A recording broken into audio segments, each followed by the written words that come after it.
Hello dear friends, आप सभी का वेलकम है आपके अपने यूट्यूब चैनल तनु क्लासेस आर्ट को में। दोस्तों, आज की इस वीडियो में हम लोग स्टार्ट करने जा रहे हैं क्लास 12 हिस्ट्री का 7 चैप्टर, जिसका नाम है एक साम्राज्य की राजधानी विजयनगर। बहुत ही इंपोर्टेंट चैप्टर है, आपके बोर्ड एग्जाम में बहुत ज्यादा क्वेश्चन पूछे जाते हैं। देखिए दोस्तों, आप में से बहुत सारे छात्र हैं जो कि थ्योरी को यानी कि एक्सप्लेनेशन को देखना पसंद नहीं करता। देखिए, आपको एक बात बताते हैं, अगर आपके बोर्ड एग्जाम में बाई चांस कभी चैप्टर के बाई चांस नहीं ऐसे पूछता है, कभी अगर आपके बोर्ड एग्जाम में चैप्टर के बीच से क्वेश्चन पूछ दिया, शॉर्ट क्वेश्चन हो, लॉन्ग क्वेश्चन या फिर एमसीक्यू ऑब्जेक्टिव क्वेश्चन हो, कभी अगर चैप्टर के बीच से पूछ दिया तो फिर आप उस समय फंस जाएंगे। जो आपका टारगेट रहेगा, अगर आप 450 400 प्लस टारगेट रखे हैं तो आपका टारगेट जो है वो मिस हो जाएगा। इसलिए आपको थ्योरी देखना बहुत जरूरी है। थ्योरी देखने से क्या होगा, एक्सप्लेनेशन यानी कि थ्योरी देखने से क्या होता है कि जितने भी एमसीक्यू क्वेश्चन बनेंगे, ऑब्जेक्टिव बनेंगे, सब्जेक्टिव क्वेश्चन बनेंगे, इस चैप्टर से सभी क्वेश्चन आपका सॉल्व हो जाएगा अगर आप लोग थ्योरी को, एक्सप्लेनेशन को अच्छे से देखते हैं तो। इसलिए प्लीज आप लोगों से रिक्वेस्ट है, अच्छे से देखा कीजिए। इसमें मैं आपका दोनों चीज डाउट क्लियर करते जाऊंगा। एक तो ये कहूंगा कि देखिए, ये ऑब्जेक्टिव इंपॉर्टेंट पॉइंट है, ये आपका एमसीक्यू में पूछा जा सकता है, ये आपका इंपॉर्टेंट पॉइंट है, ये आपका सब्जेक्टिव में पूछा जा सकता है। तो इस तरीके से मैं आपको बताते चलूंगा और जो जो मैं ऐसे बताऊंगा उसको आप प्लीज नोट करेंगे, ठीक है।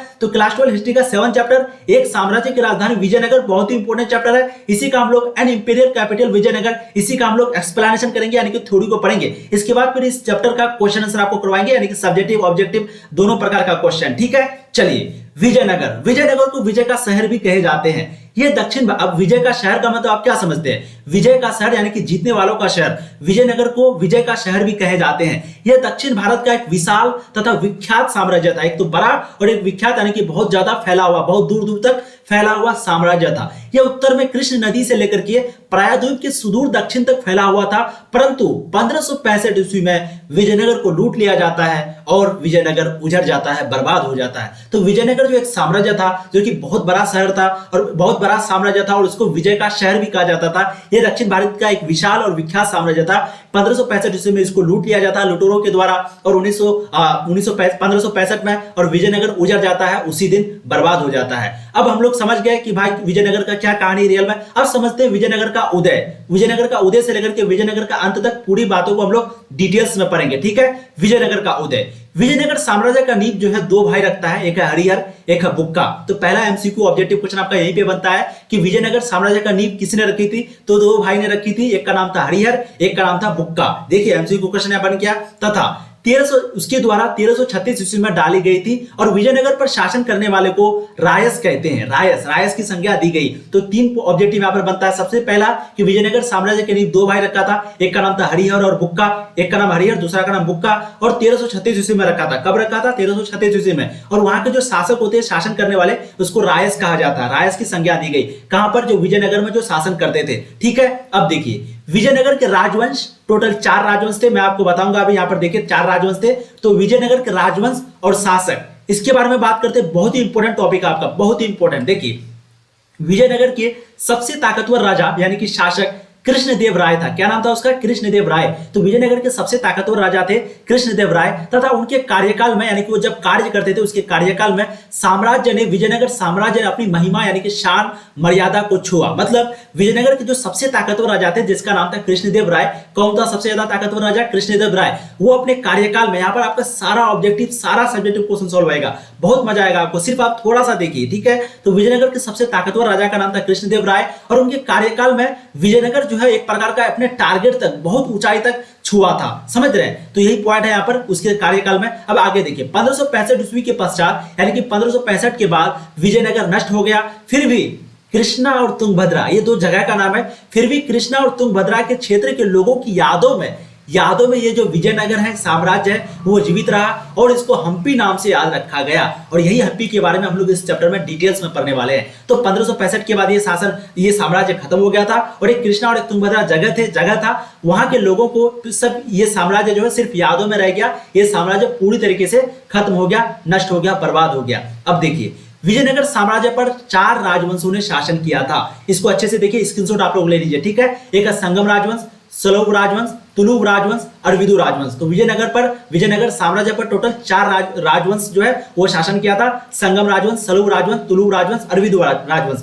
और एक शासक था जिसका नाम था कृष्णदेव, जो कि बहुत ताकतवर राजा था। वो अपने साम्राज्य को अपने कार्यकाल में बहुत ऊपर तक लेके गया था। ये दोनों सब पॉइंट आपको समझ में आ गया। अब आगे देखिए, विजयनगर के राजा ने भी विशाल किलेबंदी की थी। देखिए दोस्तों, आपके लिए बहुत ज्यादा मेहनत करते हैं। ये जो एक एक चीज टाइप करते हैं, पहले आपके लिए एसपीपीटी बुक पढ़ते हैं, फिर एनसीईआरटी को पढ़ते हैं, फिर आपके लिए दोस्तों नोट्स जो मेरा पिछला साल का कई साल पहले का उसको पढ़ते हैं, 2-3 साल पहले का, फिर उसके बाद पूरा सभी सब कुछ समझ करके फिर आपके लिए शॉर्ट नोट्स, यानी कि ज्यादा बड़ा भी नहीं ज्यादा छोटा भी नहीं, जितना इंपॉर्टेंट है सभी को बनाते हैं, फिर आपके लिए तैयार करते हैं। अब आप लोग अगर ये सब वीडियो को नहीं देखेगा, लाइक नहीं कीजिएगा दोस्तों, एक प्यारा सा कमेंट नहीं कीजिएगा, शेयर नहीं कीजिएगा, तो हम लोगों को मोटिवेट नहीं मिलेगा, फिर हम लोग अच्छे से काम नहीं कर पाते। इसलिए एक एक कमेंट दोस्तों मुझे हम लोगों को बहुत मोटिवेट करता है। चाहे आप कुछ भी कमेंट कीजिए, सर बहुत अच्छा लगा, सर बहुत अच्छा लगा, ये पॉइंट आप डाउट ये गलत बना दिए, गलत कुछ भी है, लेकिन पॉइंट प्लीज आप लोग जरूर कमेंट कीजिएगा, ठीक है। चलिए, विजयनगर के राजा ने भी विशाल किलेबंदी की थी। विजयनगर के जो राजा थे वो भी विशाल किलेबंदी किया था। किलेबंदी का मतलब घिरावट, सैनिक वगैरह बहुत ज्यादा लगाया था। वहां के पुरातत्वविद ने,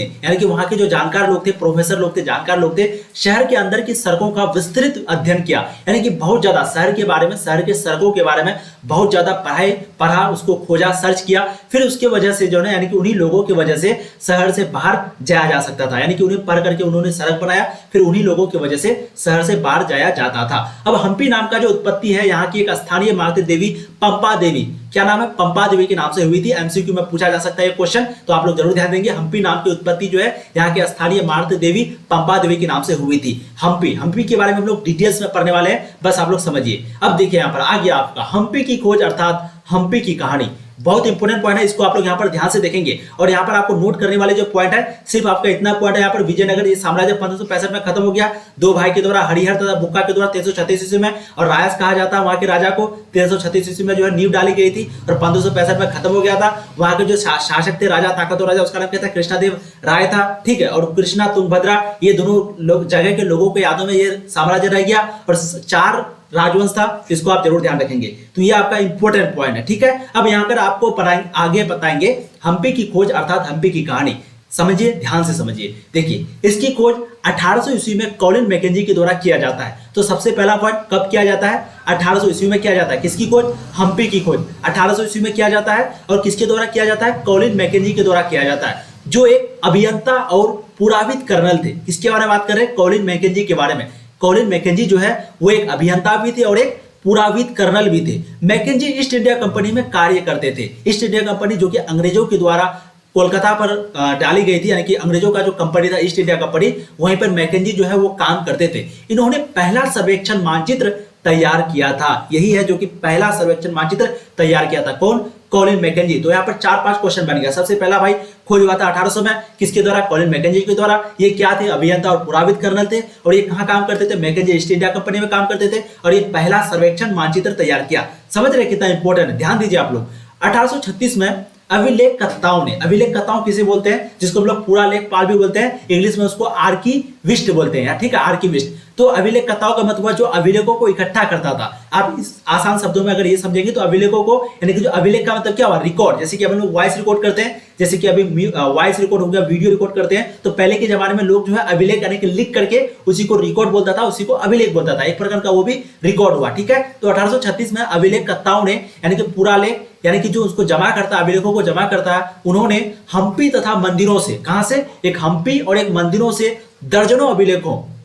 दर्जनों अभिलेख का इकट्ठा करना शुरू कर दिया। तथा इस शहर के बारे में जानने के लिए इतिहासकारों ने अनेक भाषाओं में साहित्य यानी कि रचना का मिलान किया। तो साहित्य मतलब, रचना मतलब क्या हो गया कि एक प्रकार का, जैसे कि कोई फारसी है तो उसको अरबी के साथ मिलाया, कोई अगर तमिल है तो उसको मलयालम के साथ मिलाया। तो इस तरीके से मिला मिला करके इन सभी चीजों के बारे में, इतिहास के बारे में इतिहासकारों ने जानने की कोशिश की। तो 1836 ईस्वी में किया था कि हम्पी और मंदिरों से दर्जनों अभिलेख का इकट्ठा किया। किसने किया दोस्तों, तो हम लोगों ने यहाँ पर अभी देखे कॉलिन मैकेंजी के द्वारा, ठीक है। और इस शहर के बारे में जानने के लिए इतिहासकारों ने अनेक भाषाओं में साहित्य रचना का मिलान किया। अब देखिए कॉलिन मैकेंजी की जीवनी, बहुत ही इंपॉर्टेंट पॉइंट है, बहुत ही इंपॉर्टेंट पॉइंट। कॉलिन मैकेंजी की जीवनी, इनका जन्म जो है 1754 ईस्वी में हुआ था। पहला पॉइंट, इसका जन्म 1754 ईस्वी में हुआ था। किसका, कॉलिन मैकेंजी का। यह एक अभियंता थे, मानचित्रकार थे, सर्वेक्षक थे। 3 चीज, एक अभियंता, एक मानचित्रकार, एक आपका सर्वेक्षक। तो क्वेश्चन कुछ भी पूछा जा सकता है। 1815 ईस्वी में इन्होंने भारत का प्रथम सर्वेयर जनरल बनाया गया। तो 1815 ईस्वी में कॉलिन मैकेंजी को, कब, 1815 ईस्वी में किसको, कॉलिन मैकेंजी को प्रथम सर्वेयर जनरल बनाया गया। और 1821 ईस्वी तक, अर्थात यानी कि मृत्यु तक इस पद पर बने रहे। तो उसकी पैदाइश 1754 ईस्वी में हुई और उसकी जो मृत्यु है यानी कि निधन है वो 1821 ईस्वी को हो गई, ठीक है। और उसी समय तक यानी कि अपने मरने के दिन तक प्रथम सर्वेयर जनरल बने रहे। अब आगे देखेंगे, कॉलिन मैकेंजी ने भारत के अतीत को बेहतर ढंग से समझने तथा उपनिवेश के प्रशासन को आसान करने के लिए स्थानीय परंपरा का अध्ययन तथा ऐतिहासिक स्थलों का सर्वेक्षण भी किया। अब अगर आपको एक बात बताएं, जैसे कि अगर आप किसी भी राज्य में जाकर शासन करना चाहते हैं तो आपको पहला काम यह करना पड़ेगा कि वहां की जो जनता है, वहां के जो लोग हैं, वो क्या चाहते हैं, वो आखिर क्या डिमांड करते हैं, आखिर क्या चाहते हैं, जो कि आप उसको यकीन दिलाएंगे तभी वो आपको चुनेगा। ठीक है, तो वो जो चाहते हैं उसको आपको इस तरीके से बताना होगा, इस तरीके से उसको विश्वास दिलाना होगा ताकि वो आप पर यकीन करे और आपको मतलब कि वोट दे। ये नहीं कि धर्म उन पर चलना है। ठीक है, फिर दूसरा बात, वहां के लैंग्वेज। अब जैसे मान लो तो कोई अंग्रेज आएगा भारत और भारत आकर के बोलेगा चुप चुप, मतलब अपना इंग्लिश बोलेगा, this is water water water, water मांगेगा उसको वाटर मिलेगा ही नहीं, समझ रहे। अभी तो हम लोग थोड़ा जानकार हो गए, तो अंग्रेज वाला जो यहाँ पर गांव देहात में अगर आ गया, मान लेते हैं ऑब्वियस बाय चांस आ गया, तो समझ रहे उसका क्या हाल होगा। अगर समझदार आदमी मिलेगा तो भाई उसका इज्जत करेगा, समझदार नहीं मिला तो फिर पता नहीं क्या होगा। तो यही है कि आपको वहां की भाषा को समझना पड़ेगा। तो ये जो कॉलिन मैकेंजी है, ये क्या करते थे, अपना अतीत से बेहतर ढंग से समझने के लिए, वो उपनिवेश का प्रशासन को आसान करने के लिए स्थानीय परंपरा का अध्ययन करना इसका काम था और एक ऐतिहासिक स्थलों का सर्वेक्षण भी करता था। यानी कि इतिहास में क्या क्या था, क्या क्या चीजें थी जो कि यहाँ पर बताएंगे। जैसे कि आप कहीं पे जा रहे हैं, भारत के बारे में बताएंगे कि भाई ऐसे ऐसे था, हम ये करने वाले हैं, ये पूरा हुआ था, ये करने वाले हैं। तो इस तरीके से जो है करते थे कौन, कॉलिन मैकेंजी। अब आगे देखेंगे राय, नायक और सुल्तान। बहुत ही इंपॉर्टेंट पॉइंट है, राय, नायक और सुल्तान। विजयनगर साम्राज्य में अलग अलग भाषाएं बोलने वाले लोग, अलग अलग परंपराओं तथा अलग अलग धर्मों का अनुपालन करने वाले लोग रहते थे। तो विजयनगर साम्राज्य में जो है अलग अलग भाषाएं बोलने वाले लोग रहते थे, अलग अलग परंपराओं वाले लोग रहते थे, यानी कि अलग अलग परंपरा थी सबकी, और अलग अलग धर्म वाले लोग वहां पर अनुपालन करते थे, अपने जीवन यापन यानी कि अपने जीवन गुजारते थे। इस साम्राज्य के कई भागों ने पहले शक्तिशाली राज्य, जैसे कि एक तमिलनाडु में चोलो था और एक कर्नाटका में होयसालो, या गाली नहीं है, ठीक है, होयसालो के राज्य का विकास देखा था। तो तमिलनाडु में एक चोलो हो गया और एक कर्नाटका में होयसालो हो गया। तो इन लोगों का विकास जो है कौन देखा था भाई, साम्राज्य के कई भागों ने, यानी कि जो साम्राज्य थे विजयनगर साम्राज्य, इनके कई भागों ने इन दोनों का विकास देखा था। एक था आपका तमिलनाडु में चोलो का विकास और एक था कर्नाटका में होयसालो का विकास, सालों के राज्य का विकास किसने देखा था भाई। तो इस साम्राज्य के यानी कि विजयनगर साम्राज्य के कई भागों ने पहले शक्तिशाली राज्य जो कि तमिलनाडु में चोलो, कर्नाटक में होयसालो के राज्य का विकास देखा था। अब इस क्षेत्र के शासक वर्ग बड़े बड़े मंदिरों की रक्षा की। अब एक नोट पॉइंट आप यहाँ देखेंगे, बहुत ही इंपॉर्टेंट पॉइंट है, कर्नाटक साम्राज्यमु समकालीन लोगों के द्वारा विजयनगर साम्राज्य के बदले कर्नाटक साम्राज्यमु का प्रयोग किया जाता था। तो समकालीन लोगों के द्वारा विजयनगर साम्राज्य के बदले कर्नाटक साम्राज्यमु का प्रयोग किया जाता था। एक इंपॉर्टेंट पॉइंट था, क्वेश्चन में कभी पूछा नहीं गया लेकिन फिर भी पूछ लिया अगर तो ठीक है। अब देखिए कोई बोर्ड में हो सकता है पूछा भी गया हो लेकिन आप लोग ध्यान देंगे। अब देखिए बहुत ही इंपॉर्टेंट पॉइंट है, हम्पी का इतिहास की एक झलक, यानी कि हम्पी का जो इतिहास है, क्या इतिहास है हम्पी का, उसका एक झलक हम लोग देखते हैं। देखिए 1902 ईस्वी में हम्पी के संरक्षण की शुरुआत हुई। कब हुई थी भाई, 1902 ईस्वी में हम्पी की संरक्षण की शुरुआत हुई, सबसे पहला पॉइंट। 1856 ईस्वी में अलेक्जेंडर ग्रीनवाल ने हम्पी का प्रथम वृहद पैमाने पर फोटोग्राफी की और यह फोटोग्राफी विद्वान के लिए बहुत महत्वपूर्ण साबित हुआ। बहुत बच्चे यहाँ पर देखिए क्या सोचते हैं कि मूवी के जैसा मजा आना चाहिए। देखिए भाई पढ़ाई जो करता है ना 3-4% ही आदमी है जो कि खुशी से करता है, अपने मन से करता है, लेकिन 90% आदमी जो है ना 90% आदमी वो मजबूरी में करता है। मजबूरी क्या, या तो घर वालों का मजबूरी या फिर बोर्ड एग्जाम का प्रेशर कि भाई नहीं पढ़ेंगे तो फिर एग्जाम में क्या लिखेंगे, बस ये मजबूरी से। तो पढ़ाई कोई मूवी नहीं है जो कि आपको एक प्रकार का एंटरटेनमेंट पुराएगा, आपको देखना पड़ेगा, आपको अच्छे से देखना पड़ेगा, मतलब ध्यान से देखना पड़ेगा। ऐसा नहीं है कि पढ़ाई वैसे तो आपको बहुत काम देने वाला बाद में, लेकिन इसका इंपॉर्टेंस आपको समझ में नहीं आएगा। मूवी में आपको मजा आता है तो मूवी आप देखेंगे, लेकिन पढ़ाई में आपको मजा नहीं आएगा। वो मजा तभी आएगा जब आप इसका इंपॉर्टेंस को समझेंगे। इसलिए प्लीज आप लोग ध्यान से देखिए। मैं नहीं चाहता हूं कि ज्यादा बोलूं ताकि वीडियो लंबी बन जाए, मैं ऐसा नहीं चाहता हूं दोस्तों, लेकिन क्या करें, आ जाता है मुंह में। देखिए तो हम्पी का विकास का एक इतिहास देख रहे थे, यानी कि हम्पी का झलक देख रहे थे। तो 1902 ईस्वी में हम्पी के संरक्षण की शुरुआत हुई थी और 1856 ईस्वी में अलेक्जेंडर ग्रीनवाल जो थे वो हम्पी का प्रथम वृहद पैमाने पर फोटोग्राफी किया था, यानी कि बड़े लेवल पर एक फोटोग्राफी किया था। किसका, हम्पी का। किसने, अलेक्जेंडर ग्रीनवाल ने। कब, 1856 ईस्वी में। और यह फोटोग्राफी विद्वान के लिए बहुत महत्वपूर्ण साबित हुआ था, और ये फोटोग्राफी जो है वो विद्वान के लिए बहुत महत्वपूर्ण साबित हुआ था। 1876 ईस्वी में जीएफ फिलिप ने, क्या नाम है भाई, जीएफ फिलिप। तो 1876 ईस्वी में जीएफ फिलिप ने हम्पी के मंदिरों की दीवारों से शिलालेख का प्रलेखन यानी कि डॉक्यूमेंटेशन प्रारंभ कर दिया और 1776 ईस्वी में हम्पी को राष्ट्रीय महत्व के स्थल के रूप में घोषित किया तथा 1986 में हम्पी को विश्व धरोहर केंद्र घोषित कर दिया गया। तो आपको इतना डेट याद नहीं रखना, सिर्फ डेट ये याद रखना है कि 1800 याद रख सकते तो अच्छी बात है। 1876 ईस्वी में जे.एफ. फिलिट जो है वो हम्पी के मंदिरों की दीवारों का शिलालेख किया, शिलालेख का परलेखन किया। परलेखन का मतलब डॉक्यूमेंटेशन शुरू कर दिया और 1776 में हम्पी को राष्ट्रीय महत्व के स्थल के रूप में घोषित कर दिया। किसके रूप में? राष्ट्रीय महत्व के स्थल के रूप में घोषित कर दिया। और 1986 में हम्पी को विश्व धरोहर यानी कि वर्ल्ड हेरिटेज केंद्र घोषित कर दिया गया। ठीक है, अब आगे देखिए, हम्पी एक शाही केंद्र के रूप में माना जाता था। हम्पी जो है वो एक शाही केंद्र के रूप में माना जाता था, क्योंकि यहां पर बड़े बड़े महल, राजमहल, 60 से अधिक मंदिर, कमल महल, हजारा राम मंदिर आदि आकर्षक और अति सुंदर जगह थे, यहाँ पर अति सुंदर देखते थे। तो समझ रहे हम्पी एक शाही केंद्र क्यों माना जाता था? क्योंकि क्वेश्चन में पूछा जा सकता है शॉर्ट क्वेश्चन में, यहाँ पर बड़े बड़े महल थे, राजमहल था, 60 से अधिक मंदिर था, कमल महल था, हजारा राम मंदिर था। ये सभी जगह जो थे बहुत आकर्षक थे, बहुत आकर्षक, अति सुंदर। जैसे कि अभी ताजमहल है, देश दुनिया से लोग खर्च करके आते हैं, तो उसी तरीके से ये जगह थे, तो इसलिए इसको शाही केंद्र के रूप में जाना जाता है। क्वेश्चन कुछ भी पूछा जा सकता है, ध्यान रखिए।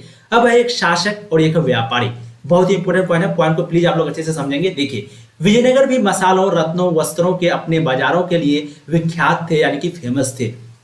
यह समृद्ध यानी कि धनी जनता महंगी विदेशी वस्तुओं जैसे कि रत्न हो गया, आभूषण मतलब ज्वेलरी हो गया को खरीदते थे। इस व्यापारिक स्थिति में युद्ध के लिए घोड़ों का आयात, अरब और मध्य एशिया का आयात बहुत महत्वपूर्ण था। तो विजयनगर जो है वो भी एक रत्न हो गया, वस्त्र हो गया, बाजारों के लिए विख्यात था, बहुत ज्यादा फेमस था। और धनी जनता जो है यानी कि जो अमीर लोग थे वो महंगी विदेशी वस्तुओं को खरीदते थे, जैसे कि रत्न हो गया, आभूषण हो गया, इन चीजों को खरीदते थे वहां के अमीर लोग। और इस व्यापारिक स्थिति में युद्ध के लिए घोड़ों का जो आयात है यानी कि इंपोर्ट है वो कौन करता था भाई? अरब और मध्य एशिया का आयात वो बहुत महत्वपूर्ण था। ठीक है, आगे देखिए, व्यापार पर पूर्व अवस्था में अरबी व्यापारी का नियंत्रण था। और व्यापार पर पूर्व अवस्था में अरबी व्यापारी, किसका? अरब व्यापारी का जो है नियंत्रण था, यानी कि कंट्रोल था। अब यहाँ पे एक पॉइंट को देखेंगे, कुदीर यी चट्टी, ठीक है, कुदीर यी चट्टी या फिर कुदीर यही चट्टी जो पढ़ना आपको, तो कुदीर यी चट्टी यहाँ के स्थानीय व्यापारी के समूह को कुदीर यी चट्टी अथवा घोड़ों के व्यापारी कहलाते थे। तो आप लोग समझ गए,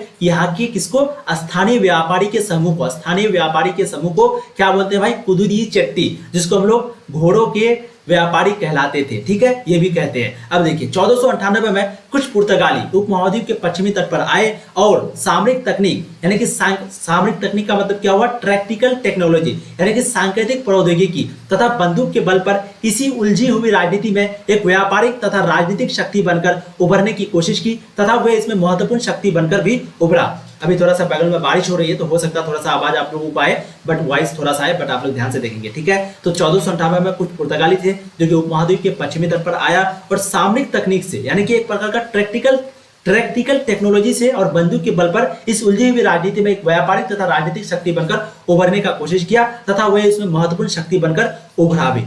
पुर्तगाली जो है अपने बंदूक के बल पर दिखा करके इस उलझी हुई जो सिचुएशन थी यहाँ पर उसको देख करके अपने आप को बहुत ऊपर तक लेके गया। कौन? पुर्तगाली। ठीक है, आगे देखिए, राज्य का चरमोत्कर्ष और पतन। अब राज्य का भाई पतन के बारे में हम लोग पढ़ रहे हैं। देखिए, राजनीति में सैनिक कमांडर तथा शासकीय वंश के सदस्य सत्ता के दावेदार बने थे। कौन भाई? एक राजनीति में एक सैनिक कमांडर हो गया जो कि अभी बर्मा में है, सैनिक कमांडर, और एक था आपका शासकीय वंश। तो इसके सदस्य जो है वो सत्ता के दावेदार बने थे, यानी कि उम्मीदवार बने थे। पहले राजवंश, पहले दावेदार बोला जाता है क्योंकि वो अपने मनमर्जी से बनता है, एक उम्मीदवार होता है जो कि जनता के द्वारा चुना जाता है। ठीक है, उम्मीद। अब पहले राजवंश जिसे संगम वंश कहा जाता था ने 1485 तक सत्ता को अपने नियंत्रण, ये सत्ता है, ठीक है, सत्ता को अपने नियंत्रण में रखा था। बाद में इन्होंने सुलुवो वंश ने उखाड़ फेंका। अब लोग यहाँ पर ध्यान से देखेंगे पॉइंट को। सबसे पहला पॉइंट क्या है कि यहाँ पर पतन के बारे में पढ़ रहे हैं, जब यहाँ पर साम्राज्य का पतन हुआ तो राजनीति में सैनिक कमांडर तथा शासकीय वंश के सदस्य सत्ता के दावेदार बना। कौन कौन? एक सैनिक कमांडर और एक शासकीय वंश के सदस्य जो है वो सत्ता के दावेदार बना। और पहले राजवंश जिसे हम लोग संगम वंश बोलते हैं, 4 वंश के बारे में आपको बताएं, संगम वंश, तुलु वंश, सुलु वंश। ठीक है, तो राजवंश जिसे हम लोग संगम वंश बोलते हैं कहा जाता था, वो 1485 तक सत्ता को अपने नियंत्रण में रखता है। फिर बाद में इन्हीं सुलुवो के द्वारा, किसके द्वारा? सुलुवो वंश के द्वारा इसको उखाड़ फेंक दिया जाता है और 1503 तक सैनिक कमांडर के हाथ में सत्ता का नियंत्रण रहता है। फिर एक पहले तो सुलुवो द्वारा किसको फेंका गया भाई? किसको फेंका गया? संगम वंश को। अब आ जाता है तुलुओं। फिर तुलुओं ने कमांडर को हटाकर सत्ता को अपने नियंत्रण में कर लेता है। फिर बाद में आपका तुलुओ आता है और तुलुओ जो है कमांडर को हटाकर सत्ता को अपने हाथों में कब्जा कर लेता है। अब ये चीज अगर आप यहाँ पर देखेंगे, मैंने आपको संगम, सुलुओ, सलू यहाँ पर है, सलू और एक तुलु राजवंश, तीनों के बारे में बताया। सुलुओ होगा, ठीक है, और एक आपका अरविदु राजवंश। तो इसका भी इंपॉर्टेंस आगे देखेंगे, आगे चैप्टर में। अगर आपके चैप्टर में टॉपिक होगा तो हम जरूर पढ़ाएंगे। आप लोग बोलेंगे कि सर फिर वो तुलुओ कहाँ गया, लेकिन ऐसा नहीं है, जो इंपॉर्टेंट है वो आपको पढ़ाते हैं, ठीक है। तो सुलुओ वंश ने उखाड़ फेंक दिया था और तुलुओं ने जो है फिर कमांडर को हटाकर सत्ता को अपने नियंत्रण में कर लिया था। कब किया गया था भाई? 1503 में। और सुलुओ कब किया गया था? सुलुओ जो है सुलुओ ने उखाड़ फेंक दिया था कब? 1485 में। बहुत अच्छे से इसको समझेंगे प्लीज आप लोग, प्लीज। डेट को पूछा जाता है आपके बोर्ड एग्जाम में। अब देखिए कृष्णदेव राय, बहुत ही इंपॉर्टेंट पॉइंट है, इसको समझिए। उसके बाद फिर आज का सेशन हम लोग यहीं पे समाप्त करेंगे। देखिए कृष्णदेव राय ने तुलु वंश के थे। कृष्णदेव राय जो है वो कहाँ के थे?